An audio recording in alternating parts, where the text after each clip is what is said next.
Hi வணக்கம். இன்றைக்கி நான் மீன் பெட்ட போகிறேன் பாருங்கள். மஞ்சள் மீன், இது மஞ்சள் மீன் அலசிட்டு வச்சுருக்கேன். இது சைவ அரைச்சி பொரிச்சு வச்சுருக்கேன். கடுகுக்கீரை, கேபேஜ், வெங்காயத்தாள் வெட்டி வச்சுருக்கேன் பரட்டினோட மேலே போட. இது அரைச்ச மிளகா, பூண்டு, இதை வெங்காயத்தாள் நீட்டாக வெட்டி வச்சுருக்கேன். இது தவுக்காம் பொரிச்சு வச்சுருக்கேன். அங்கே நீங்கள் பேட்டுறதுக்கு முன்னே இந்த கீச்சாப்பை எடுத்து அந்த மீனில் போட்டுக்கணும். அப்போ தான் சின்னாங்க இருக்கும் உங்களுக்கு. இப்படி ஊற்றிட்டு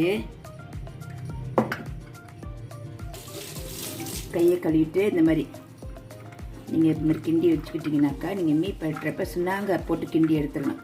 ஏன்னா எல்லாம் வெந்த ஜாமானுங்க, கீரை கொஞ்ச நேரத்தில் வெந்துடும். அப்போ நம்ம கீச்சாப்பை எடுத்து ஊற்றணும். அது ஊற்றணும் பத்தில் பாருங்க. இப்போ நான் கொஞ்சம் ஊற்றிக்கிறேன்.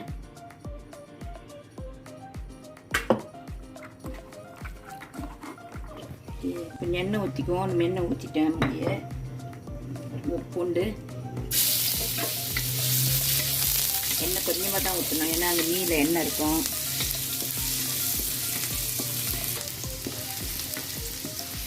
இது கொஞ்சம் பூண்டு கொஞ்சம் ப்ரௌன் ஆகுனா தான் நல்லா வாசமாக இருக்கும். இதை அரைச்ச மிளகா ஊற்றிக்குவோம்.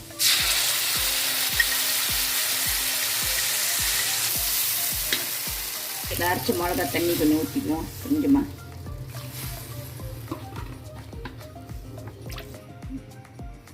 அப்புறம் இந்த சைவருங்கெல்லாம் போட்டுக்குவோம் கொஞ்சம், ஏன்னா சைவர் கொஞ்சம் வேகணும்.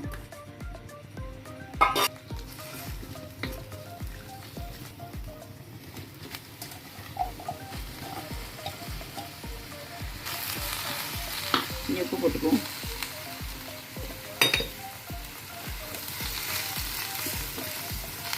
இது வந்து சைவமாக பெட்டுறேன் நான். சைவ மீன் சைவம் எடுக்கிறவங்க இந்த மாதிரி பெட்டி சாப்பிட்லாம். ஓகே, இந்த மீனை போட்டுக்குவோம்.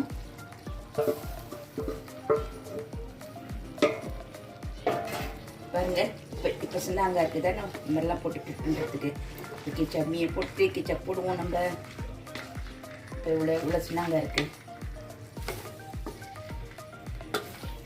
பாருங்கள். மொதல் உப்பு பத்தில் டேஸ்ட் பண்ணி பார்த்தேன், கொஞ்சோண்டு உப்பு போடுறேன்.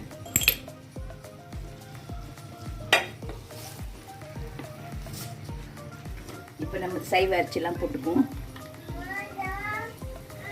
அரிசிலாம் போட்டாச்சு. இதை பாருங்க,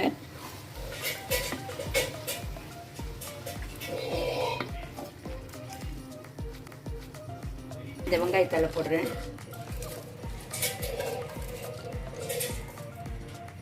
இதோ சைவரு மாதிரி தான் போட்டாக்கா நல்லா ருசியாக இருக்கும்.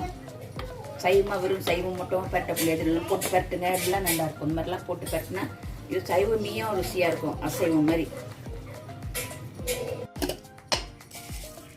கொஞ்சம் பொரிச்ச வெங்காயம் போடுவோம். வெங்காயத்தலை மேலே. ஓகே, நீங்களும் வீட்டில் ட்ரை பண்ணி பாருங்கள். நம்ம மீன் ரெடி. நன்றி, வணக்கம்.